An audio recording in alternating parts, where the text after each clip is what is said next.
What if I were to tell you that the hit Netflix series Stranger Things was actually based on real life events? What if I were to tell you that originally Stranger Things was called Montauk and its story was inspired from an old US government project, MKUltra?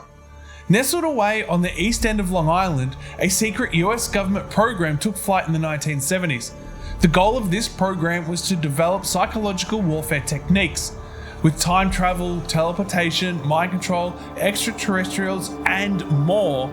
This is one story that really does have everything except the kitchen sink. This is the story of the Montauk Project.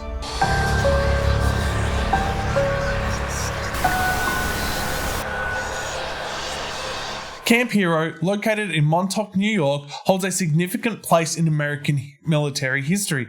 Originally established as a coastal defense station during World War II, the site evolved into the Montauk Air Force Station during the Cold War, playing a crucial role in national defense. During the tumultuous years of World War II, Camp Hero served as a key player in safeguarding the East Coast against potential naval threats. Equipped with artillery, bunkers, and other defensive structures, the base played a vital role in the nation's security strategy. The remnants of this wartime era still stand as a testament to the site's military heritage. In the post-war period, with the onset of the Cold War, Camp Hero underwent a transformation into the Montauk Air Force Station. This phase saw the installation become a radar surveillance facility, monitoring air and sea traffic for any potential threats. The strategic importance of the base during this period cannot be overstated, as it contributed to the broader defense strategy of the United States during the Cold War. However, as geopolitical landscapes shifted and military technologies advanced, the need for Montauk Air Force Station diminished. In the 1980s, the base was officially decommissioned, leading to the closure of various facilities and the removal of military equipment. This marked the end of an era for Camp Hero as an active military installation. The decommissioning process paved the way for the establishment of Camp Hero State Park. Open to the public in the 2000s, the park allowed visitors to explore the historical remnants of the former military base. The bunkers, radar towers, and other structures became points of interest, attracting tourists interested in both the military history and the natural beauty of the area. Camp Hero's transformation into a state park represents a positive shift towards public accessibility. Prior to this, however, it was home to a top-secret US government facility. This facility conducted cloak and dagger experiments involving time travel, mind control, and extraterrestrial activities that took place within the confines of the former military base. Today, Camp Hero stands as a unique blend of historical significance and intrigue. Its military history, from World War II defense to Cold War surveillance, provides a fascinating backdrop for visitors exploring its structures and landscapes. But before we delve into the Montauk Project, we must discuss its precursor, the infamous Philadelphia experiment. Ooh. Is this an experiment where they discovered the Philly cheesesteak? Unfortunately, it's far more grim than a delicious meal. Oh, man. I really want a Philly cheesesteak now. Yeah. So do I, buddy. So do I. In the fog of World War II, amidst the classified corridors of military research, the Philadelphia experiment unfolded as a tale that transcended the boundaries of conventional reality. The USS Eldridge, a naval destroyer escort, had been rendered invisible to both radar detection and the naked eye. The experiment involved the generation of intense electromagnetic fields using equipment on board the USS Eldridge. These fields were intended to create an electromagnetic shroud that would envelop the ship, deflecting radar waves and rendering the vessel imperceptible to detection. Witnesses later came forward who observed the USS Eldridge vanish right before their very eyes. Some say the ship became a faint outline, while others contended it disappeared completely. The invisibility was not limited to radar screens, but extended to the visual spectrum, creating an ephemeral and ghostly spectacle on the waters. Not only was the USS Eldridge left completely invisible, but also travelled faster than the speed of light. The intense electromagnetic fields generated during the experiment inadvertently tore open portals through time, propelling the ship into a temporal vortex. This unexpected consequence unleashed the USS Eldridge into the currents of both past and future, allowing it to momentarily vanish from the physical realm. When it reappeared, it had travelled to Norfolk, Virginia. As it navigated the currents of time, reports of disoriented crew members began to surface. One such crew member was Duncan Cameron, who was catapulted forward in time to arrive at Montauk Base in 1983. He would play a pivotal role in the ending of the Montauk Project. He then became involved in the Montauk Project and was sent into multiple timelines before being returned to 1943 in an attempt to stop the experiment that started it all. Witnesses claimed that sailors experienced time at different rates, with some returning from the voyage physically fused with the ship's structure, leaving them to succumb to a most horrific death. Note to self. Tell Bossman about infusing people into things. Wait. What? Oh, no. Never mind, forget I said anything. No. Are you working with someone else? I kind of thought we were exclusive. We are exclusive. Just you and me, baby. These distressing consequences underscore the gravity of tampering with both time and space. Some accounts describe the USS Eldridge disappearing for mere moments, while others suggest a more extended temporal visit. As with every good story, this begins with a shadow faction of the US government, although some claim that it was in fact extraterrestrials. This shadow faction abducted a number of boys from around the local area to take part in the experiments. These children would later become known as the Montauk Boys. During the time of the Montauk Project, these boys were subjected to a number of experiments that were aimed at enhancing their psychic abilities and creating a group of psychic warriors for covert government purposes. These experiments are said to have included the use of advanced technology, mind control techniques, and interactions with extraterrestrial entities. The objectives varied, with claims ranging from the creation of a psychic espionage team to the development of individuals with telepathic and telekinetic capabilities. I remember them asking me to be a part of their team for my superior telepathic powers. Really? Yeah, I would have gone. But I'd already been invited onto a private island. Who would pass up an opportunity to go to a party on a private island? Yeah, that does sound pretty sweet. You wouldn't have to worry about complaints of noise from neighbours. You could scream and no one would hear you.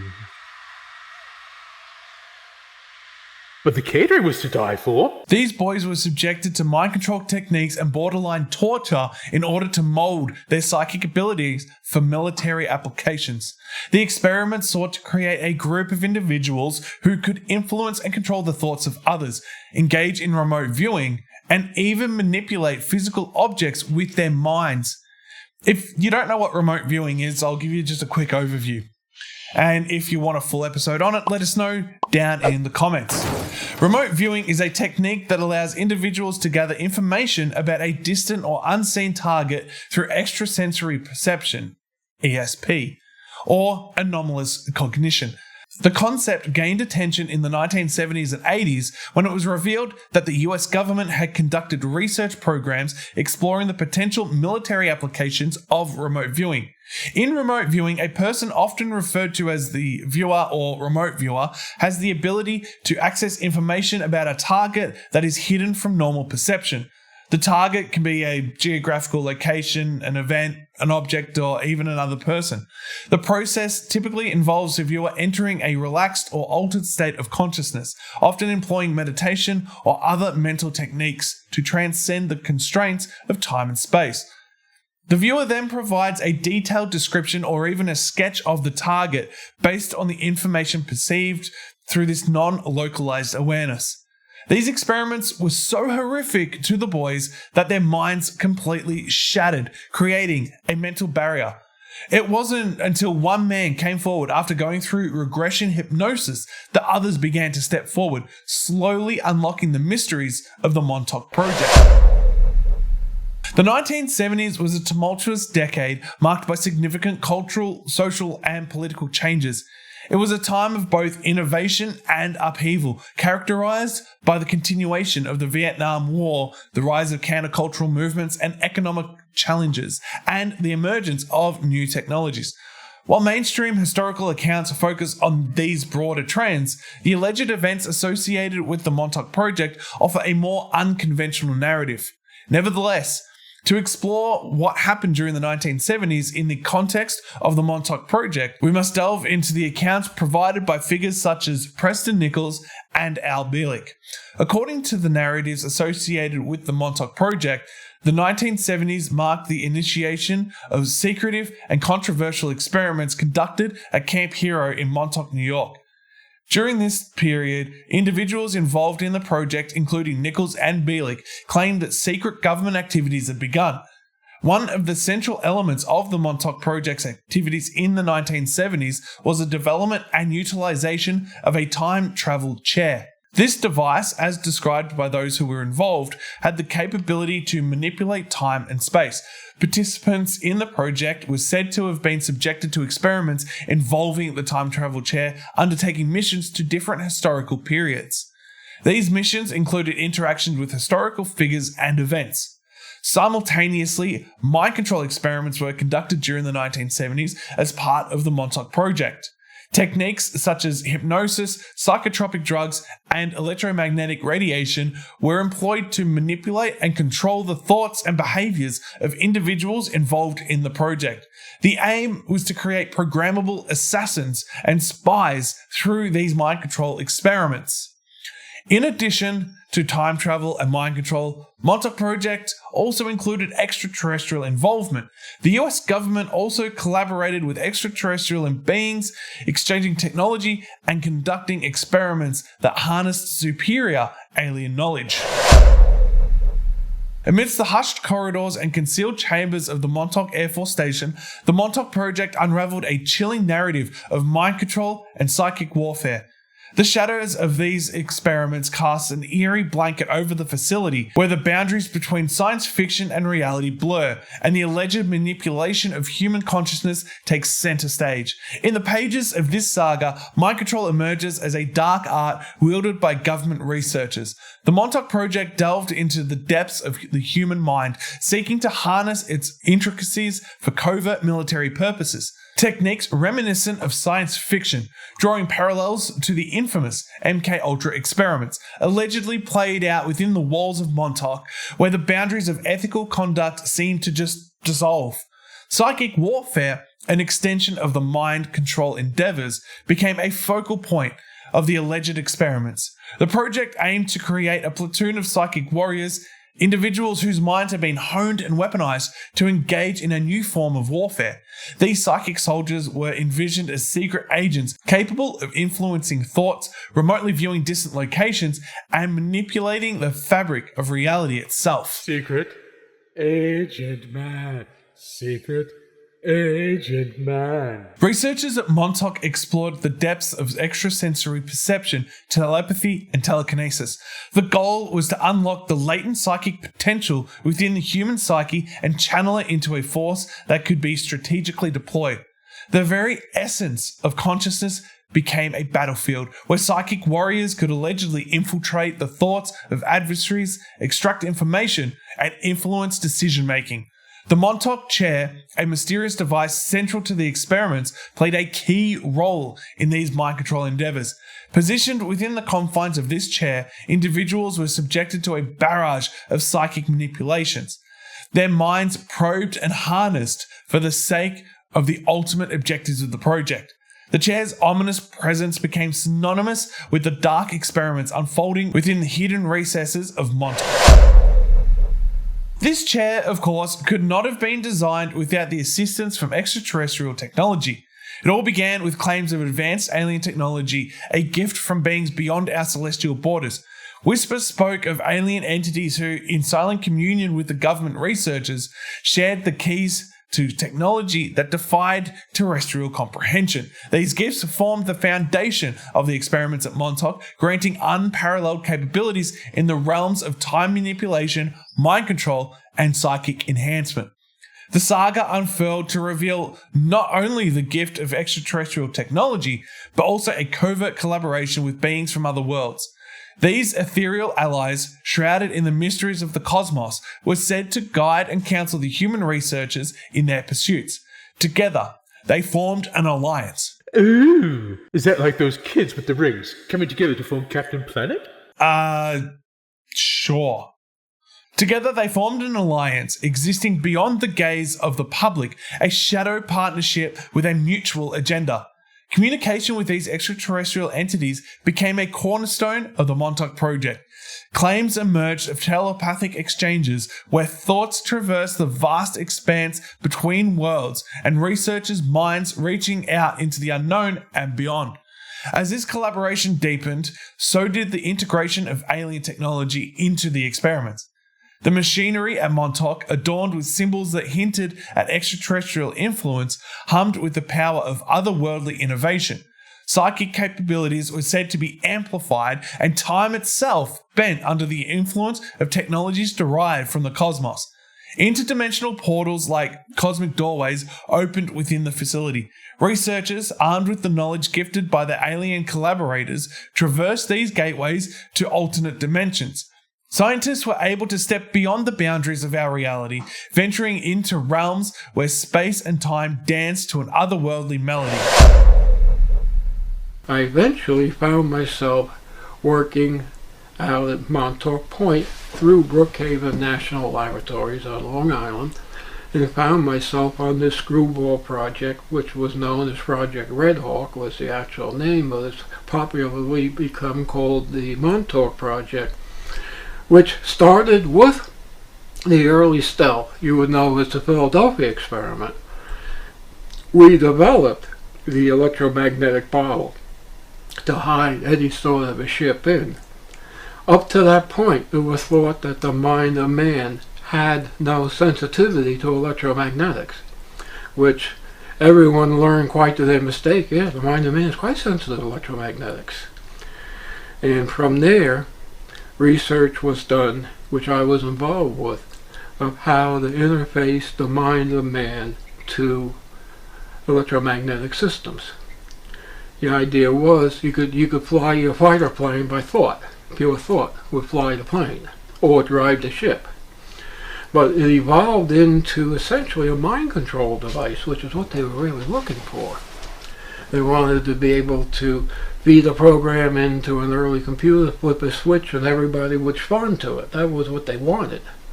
They never got that. They never could find a like a universal psychic signature for all humans. You would have to target each person individually. The individual targeting worked very well. Then it was discovered that since basically the project was nothing but a mind amplifier, that's all it was a mind amplifier. If the person in the input network could think of other times and fully flesh out the time in his head, this machine had the capability of generating that time, generating a vortex of different space and time. And that's what the Montauk Project eventually evolved into, a time machine. And yes, it worked. It didn't work all that well, but it worked. Deep within the corridors of the Montauk facility, a brilliant electrical engineer named Preston Nichols found himself entangled in a web of top-secret experiments. It was the 1970s, and the echoes of the infamous Philadelphia experiment still resonated in the minds of those who sought to push the boundaries of science. Nichols, a man with a keen mind and insatiable curiosity, was recruited into a mysterious project known as the Montauk Project. Little did he know that this endeavour would plunge him into a world where reality blurred with the fantastical. At the heart of the Montauk Project lay the enigmatic Montauk Chair, a device that unlocked the latent psychic potential within individuals. The Montauk Chair was an imposing structure of gleaming metal and complex wiring, commanding attention within a specially designed chamber. Its appearance was a fusion of advanced technology and an almost occult-like aesthetic. Intricate symbols adorned its surface, suggesting a connection to an ancient esoteric knowledge. 3 sets of coils were set up in a pyramid around the chair. There was also a coil around the top of the pyramid to parallel the base coil. The person would be placed inside the field of the coils. The 3 sets of coils were connected to 3 different radio receivers. Hamaland Super Pro P600s, and 6 outputs, an independent sideband detector which had a floating carrier reference system would provide 6 outputs from the 3 receivers. 3 of them were of the sideband below the carrier wave. 3 of them were of the sideband above the carrier wave. The 6 output channels from the receivers were then run through a digital converter, turning them into computer language, and fed into a computer. A Cray 1 computer was used to decode what the receivers were picking up. The chair was a device capable of amplifying psychic abilities at unprecedented levels. As participants sat within its contours, a series of electrodes and neural interfaces established a direct link between the human mind and the chair's complex machinery. The chair tapped into latent psychic potential, turning participants into conduits for otherworldly energies. Nichols, driven by a mix of scientific curiosity and patriotic duty, found himself in a dimly lit chamber surrounded by humming machinery and the ominous presence of secret government agents. Secret Agent Man. Secret Agent Man. The Montauk chair, with its intricate wiring and pulsating energy, became a conduit for mind-bending experiments. Nichols claimed that sitting in this chair allowed individuals to project their consciousness through time and space. As he delved deeper into the project, he became an active participant in time travel experiments, witnessing historical events unfold before his very eyes. Nichols sat in the chair, feeling the energies around him begin to intensify. The hum of the machinery and the pulsating lights created an otherworldly atmosphere as he embarked on a journey through time itself. Nichols was transported to the vibrant landscape of Renaissance Italy, the air filled with the sense of paint and parchment, and the distant echoes of bustling city life resonated in the background.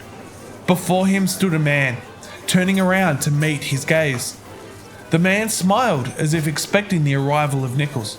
It took a moment before Nichols realised he was in the presence of none other than Leonardo da Vinci himself. Did he also go as Michelangelo? I don't think so. Da Vinci was the only artist that I read about him meeting. What about Donatello? Not that I could find. Again, it was only Leonardo da Vinci. Surely he met Raphael. No, only... Right. Gotcha. I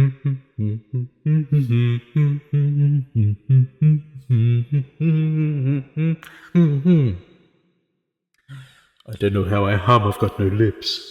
The pair shared many conversations, with Nichols claiming to have delved into Da Vinci's mind, experiencing the depth of his intellect and imagination. The artist supposedly shared insights into his creative process, the intricate anatomy studies, and the innovative inventions that fueled his boundless curiosity. According to Nichols, his conversations with Da Vinci extended into the realm of science. They discussed principles of engineering, mathematics, and the visionary concepts that Da Vinci had sketched in his notebooks. The alleged discourse covered topics ranging from anatomy to flight, providing Nichols with a unique perspective on Da Vinci's groundbreaking contributions. As quickly as the journey had begun, Nichols found himself back in the Montauk chair, the temporal energies subsiding. The echoes of Renaissance Italy faded, leaving him with memories of an encounter that defied the boundaries of conventional reality. This wouldn't be Nichols' only encounter with a historical figure. He would also visit historical moments in time and even encounters with extraterrestrial beings who allegedly collaborated with the government in the quest for space-time manipulation. These interstellar partnerships, according to Nichols, added an extra layer of complexity and intrigue to the already enigmatic project. However, with great power came unforeseen consequences. The experiments took a toll on the participants, leading to psychological trauma, memory loss, and a sense of disconnection from reality. The line between past, present, and future blurred, leaving those involved in a perpetual state of uncertainty. Nichols spoke of the government's intentions to weaponize psychic abilities, turning individuals into instruments of psychic warfare. The Montauk Project, he claimed, had not only sought to control time, but also to harness the untapped potential of the human mind for military purposes. As the experiments unfolded, Nichols became increasingly uneasy about the ethical implications of the project. The revelations weighed heavily on his conscience, and he felt compelled to share the truth with the world. Despite the risks to his safety, he decided to disclose the details of the Montauk Project, hoping that exposing the secrets hidden within the government facility would bring an end to the ethically dubious experiments. While mainstream history focuses on events such as the end of the Cold War, the rise of conservative politics, and the advent of personal computing, there are narratives associated with the Montauk Project that offer a unique and controversial perspective on the events of this era. Nevertheless, to explore the events of the 1980s in the context of the Montauk Project, we delve into the accounts provided by figures such as Preston Nichols and Unveiling once again. According to the Montauk Project saga, the 1980s continued the secretive experiments initiated in the previous decade at Camp Hero in Montauk. This period is described as witnessing the height of secret government activities. The alleged time travel experiments, utilizing the controversial time travel chair, are said to have persisted into the early 1980s. Participants in the project, as claimed by Nichols and Bielik, continued their missions to different historical periods. The narratives became increasingly intricate, detailing interactions with historical figures and even suggesting the exploration of parallel dimensions through the manipulation of time and space. I'd like to go to a parallel dimension, where I'm the main host and you're the loyal subject. That's what the people really want around here. Look, sorry to break it to you, but you're the co-host in every dimension. I'm always the face of the channel. How could you be the face of the channel with a head like that? Mind control experiments were also said to have continued during the 1980s, with the project aiming to perfect the techniques initiated in the previous decade. The use of psychotropic drugs, hypnosis, and electromagnetic radiation allegedly intensified, furthering the goal of creating programmable individuals capable of carrying out covert missions. Extraterrestrial involvement remains a prominent theme of the Montauk Project of the 1980s. These collaborations involve the exchange of advanced technology and joint experiments that push the boundaries of conventional scientific understanding. However, the specifics regarding the conclusion of the Montauk Project during the 1980s are not consistently outlined in the narratives. Some versions of the story propose that the project was shut down due to ethical concerns, or that it had achieved its objectives, while others suggest a more abrupt and rather mysterious ending. Those who travelled through the vortex described it as a peculiar spiral tunnel that was lit all the way down. As one started to walk down, he would suddenly be pulled through it. It propelled one out the other end, usually in another place as opposed to Montauk, or according to where the transmitter was set or placed. It could be anywhere in the universe. The tunnel resembled a corkscrew with an effect similar to lip bulbs. It was a fluted sort of structure and not a straight tunnel. It twisted and took turns until you'd come out the other end. There, you would meet somebody or do something. You would complete your mission and return. The tunnel would open for you and you would come back to where you came from. However, if they lost power during the operation, you'd be lost in time or abandoned somewhere in the vortex itself. When someone was lost, it was usually caused by a glitch in hyperspace, and although many were lost, the scientists didn't abandon people deliberately or carelessly. From February 1981 until 1983, the objective had changed. They were now fixated on exploring time itself, in particular, the future. Who controls the past controls the future, unless you can witness the events of the future firsthand and manipulate the outcome. These experiments opened temporal vortexes or portals through which individuals could pass through to access different points in time. These portals were envisioned as gateways that connected the present to the future, providing researchers with the means to explore and interact with various people and timelines. However, if a door is opened, it becomes a two-way street. Sure, researchers can enter another time period or another dimension altogether, but on the other side of that coin, people or even creatures can enter our dimension. We finally decided we'd had enough of the whole experiment. The contingency program was activated by someone approaching Duncan while he was in the chair and simply whispering, "The time is now." At this moment, he let loose a monster from his subconscious, and the transmitter actually portrayed a hairy monster. It was big, hairy, hungry, and nasty, but it didn't appear underground in the null point. It showed up somewhere on the base.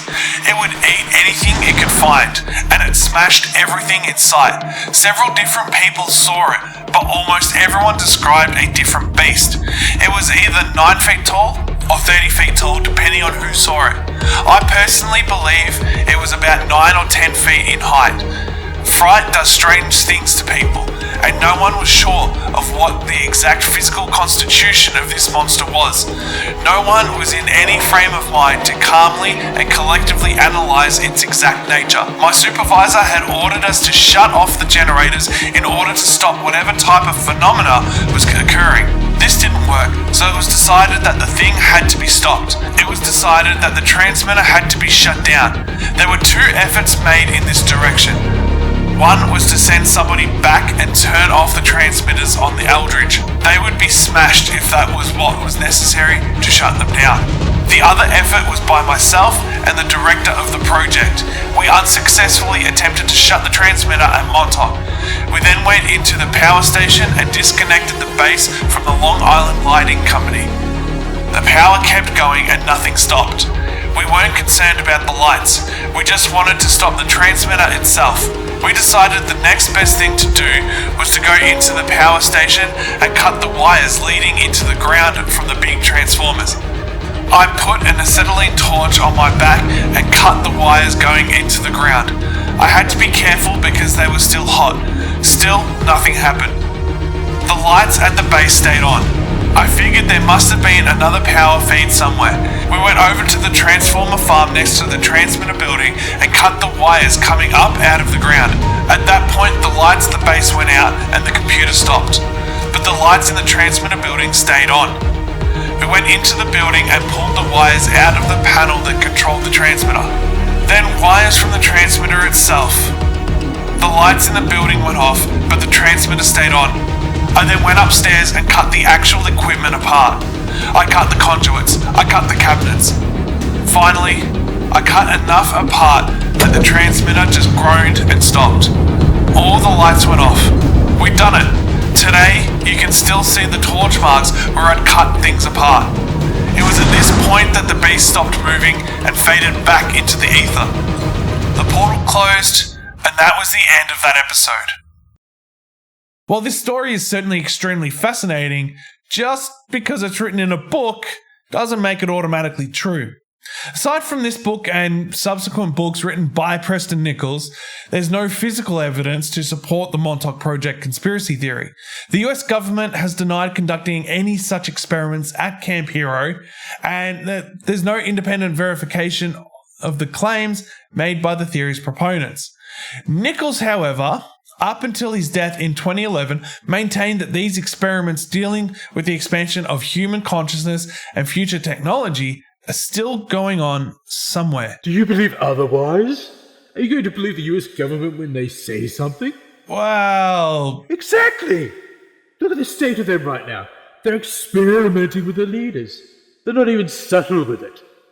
They're pretending that they have someone with late stages of dementia running the country and some rich kid throwing a tantrum because he wants to play with the toy that the dementia patient has. Even if that toy is a damn country. Look, I'm not going to say that you're wrong. I'm just saying you can't say that in a public setting. That kind of thing is likely going to get us cancelled before we've really done what we want to on this channel. Plus, you're kind of here for comedic relief, not for your political ideologies. I don't care, it needs to be said. US politics is currently the biggest laughing stock in the world right now. The recent Russian election has more validity. Whoa! That's something that you most definitely can't say. Look, I'm going to say it, I don't care. No. No, I'm telling you, you can't say that. That's not something that you can come out and say, especially in a public forum like this. Stop You telling me can't. this. No. Okay, you need to just stop talking. You need to keep your stupid thoughts in here. In there. Okay, underneath that stupid little hat that you've got. This conspiracy gained more popularity in 2008 when an unidentified carcass of an animal washed up on the beach of Long Island, gaining the title of the Montauk Monster. Urban explorers still venture into Camp Hero, where some claim you can still hear screams inside the abandoned tunnels. Sporadic reports that the closed base still draws military levels of power despite being inactive persists. And the truth about Camp Hero and what happened there continues to be concealed beneath multiple layers of rumour, myth, disinformation, and the story of Stranger Things. Oh geez, Mr. Remote Viewing sure does sound like a lot of fun. Could you teach me how to do it? Sure thing, little Johnny. How easy is it to teach someone how to be a remote viewer? It's actually very easy. The process is organized in such a way that it was developed for the dumbest grunt soldier on the battlefield. The original idea was that we would get soldiers off the battlefield, teach them how to do this, send them back, and they could tell their commander what's over the hill and where to point the guns and all that. And come to find out, it takes so much practice that they finally just decided, okay, we're going to have a remote viewing unit. Other units can send us questions, we'll send them the answer back. Yeah, and that way they only had to train 6 or 7 people at a time. Lynn, what is it about remote viewing that allows you to literally see without your physical eyes? One of the things is that a psychic will try to tell you what it is. With a controlled remote viewer, your body acts as the translator between your subconscious and conscious. Okay. And so you actually do see with your eyes. And you smell with your nose, and you feel things. Even though you're not there. Even though you're not there.